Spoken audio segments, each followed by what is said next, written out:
کسی کے برے کہہ دینے سے نہ ہم برے ہو جاتے ہیں نہ اچھے۔ اپنی زبان سے ہر شخص اپنا ضعف دکھاتا ہے، دوسرے کا عکس نہیں۔ زبان سے معاف کرنے میں وقت نہیں لگتا، مگر دل سے معاف کرنے میں عمر بیت جاتی ہے۔ 3 چیزوں سے زندگی آرام سے گزرتی ہے۔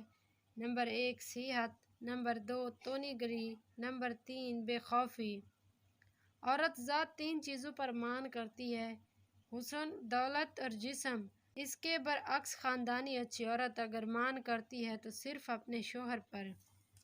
گناہوں کی 3 بنیادیں ہیں: نمبر 1 تکبر، نمبر 2 حرص اور نمبر 3 حسد۔ تکبر کفر کو کھینچتا ہے، حرص نافرمانی کو کھینچتی ہے اور حسد ظلم کو کھینچتا ہے۔ خدا کے نزدیک کس انسان کی عزت جتنی زیادہ ہوتی جاتی ہے، اس کا امتحان بھی اس قدر سخت ہوتا چلا جاتا ہے۔ خاموش ہو جایا کریں، سہ جایا کریں، جھک جایا کریں، مان لیا کریں۔ یہ عاجزی ہے جو اللہ کو بہت پسند ہے۔ بندہ جب با اختیار ہوتے ہوئے خاموش ہو جاتا ہے تو اللہ کی نظر میں معتبر ہو جاتا ہے۔ ہر بات کو سنتے ہی یقین مت کر لیا کرو، کیونکہ جھوٹ سچ سے زیادہ جلدی پھیلتا ہے۔ جو تم سے نہیں ہو رہا اسے اللہ کے حوالے کرو اور پھر دیکھو کیا ہوتا ہے۔ اللہ اسی کو وسیلہ بنا دے گا جو تمہاری راہ میں رکاوٹ ہے۔ اقتدار، طاقت اور دولت ملنے پر لوگ بدلتے نہیں بلکہ بے نقاب ہوتے ہیں۔ پیسہ انسان کو اوپر لے جا سکتا ہے لیکن انسان پیسہ اوپر نہیں لے جا سکتا۔ اپنے اندر پرندے کی طرح عاجزی پیدا کرو جو آسمان کی بلندیوں سے چھو کے بھی اپنی گردن جھکا کے رکھتا ہے۔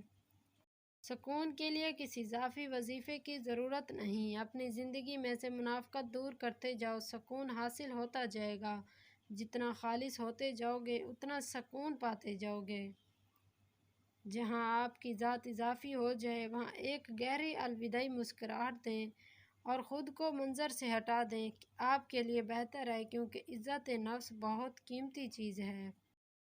حضرت علی رضی اللہ تعالیٰ عنہ نے ارشاد فرمایا، کچھ باتیں ایسی بھی ہوتی ہیں جن کا جواب خاموشی ہوتا ہے۔ تخیلات کا بھی بڑا فائدہ ہے۔ بندہ جسے چاہے اپنے پاس بٹھا سکتا ہے اور جب چاہے کسی کے پاس سے اٹھ کر جا بھی سکتا ہے۔ منزلیں انہی کو ملتی ہیں جن کے سینے میں جان ہوتی ہے۔ پروں سے کچھ نہیں ہوتا، حوصلوں سے اڑان ہوتی ہے۔ اچھی چیزوں میں خود کو مصروف نہیں کرو گے تو بری چیزوں میں خود ہی مصروف ہو جاؤ گے۔